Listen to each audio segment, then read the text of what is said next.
ಅಂತಾರಾಷ್ಟ್ರೀಯ ಮಾನ್ಯತೆಯ ಜೌಗು ಪ್ರದೇಶ ರಾಮ್ಸರ್ ತಾಣಗಳ ಪಟ್ಟಿಗೆ ಉತ್ತರ ಪ್ರದೇಶದ ಪಾಟ್ನಾ ಪಕ್ಷಿಧಾಮ ಮತ್ತು ಗುಜರಾತ್ ನ ಛರಿಧಣ್ ಸೇರ್ಪಡೆಯಾಗಿವೆ. ಈ ಮೂಲಕ ಭಾರತದ ಒಟ್ಟು ರಾಮ್ಸರ್ ತಾಣಗಳ ಸಂಖ್ಯೆ 98ಕ್ಕೆ ಏರಿದೆ. ಈ ಅಂತಾರಾಷ್ಟ್ರೀಯ ಮನ್ನಣೆಯು ನಮ್ಮ ಪರಿಸರವನ್ನು ರಕ್ಷಿಸಲು ಮತ್ತು ಜೌಗು ಪ್ರದೇಶಗಳನ್ನು ಸಂರಕ್ಷಿಸಲು ಭಾರತದ ಬಲವಾದ ಬದ್ಧತೆಯನ್ನು ಪ್ರತಿಬಿಂಬಿಸುತ್ತದೆ. ನೂರಾರು ವಲಸೆ ಮತ್ತು ನಿವಾಸಿ ಪಕ್ಷಿ ಪ್ರಭೇದಗಳು 2 ಜೌಗು ಪ್ರದೇಶಗಳಲ್ಲಿ ತಮ್ಮ ನೆಲೆಯನ್ನು ಕಂಡುಕೊಂಡಿವೆ.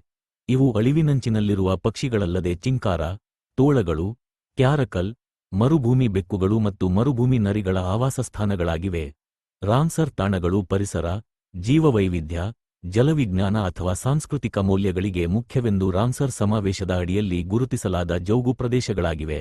ನೈಸರ್ಗಿಕ ಮತ್ತು ಮಾನವ ನಿಮರಿತ ಆಯ್ಕೆಗೆ ಮಾನದಂಡಗಳಲ್ಲಿ ಅಳಿವಿನಂಚಿನಲ್ಲಿರುವ ಅಥವಾ ತೀವ್ರವಾಗಿ ಅಳಿವಿನಂಚಿನಲ್ಲಿರುವ ಪ್ರಭೇದಗಳನ್ನು ಉಳಿಸುವುದು, ಪ್ರತಿನಿಧಿ ಅಥವಾ ವಿಶಿಷ್ಟ ಜೌಗು ಪ್ರದೇಶಗಳಾಗಿರುವುದು, ಗಮನಾರ್ಹ ಸಂಖ್ಯೆಯ ಜಲಪಕ್ಷಿಗಳಿಗೆ ಆವಾಸ ಕಲ್ಪಿಸುವುದು ಮತ್ತು ಪ್ರಮುಖ ಪರಿಸರ ವ್ಯವಸ್ಥೆಯ ಸೇವೆಗಳನ್ನು ಒದಗಿಸುವುದು ಸೇರಿವೆ. ರಾಮ್ಸರ್ ಸಮಾವೇಶವು ಅಂತಾರಾಷ್ಟ್ರೀಯ ಪ್ರಾಮುಖ್ಯತೆಯ ಜೌಗು ಪ್ರದೇಶಗಳ ಸಮಾವೇಶವಾಗಿದೆ, ವಿಶೇಷವಾಗಿ ಜಲಪಕ್ಷಿಗಳ ಆವಾಸಸ್ಥಾನವಾಗಿದೆ.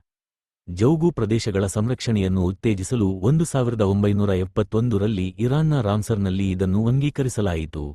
ಭಾರತವು 1982ರಲ್ಲಿ ಈ ಸಮಾವೇಶಕ್ಕೆ ಸಹಿ ಹಾಕಿತ್ತು.